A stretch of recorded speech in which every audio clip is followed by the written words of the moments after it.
খবরটা ভালো লাগলো না, তারপরেও এটাই বাস্তব যে খাজা আসিফ প্রতিরক্ষা মন্ত্রী তিনি রীতিমতো ঘোষণা করছেন যে ইসলামাবাদ বাধ্য হয়ে আফগানিস্তানে হামলা চালাতে পারে। অনেকগুলো ঘটনা ঘটেছে। একেবারে রাওয়ালপিন্ডিতে কোর্টের কাছে সন্ত্রাসী ঘটনা ঘটেছে।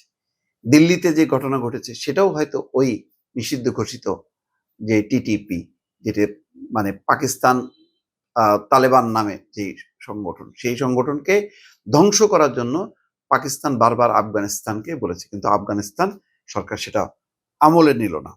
এখন বাধ্য হয়ে পাকিস্তান আফগানিস্তানে হামলা চালাবে, এটা ঘোষণা করেছেন পাকিস্তানের প্রতিরক্ষা মন্ত্রী খাজা আসিফ।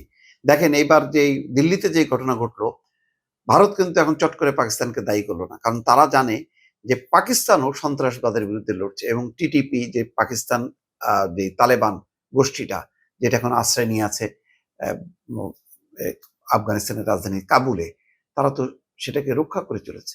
সুতরাং এখন আর পাকিস্তানকে মিথ্যা দোষারোপ করা যাবে না।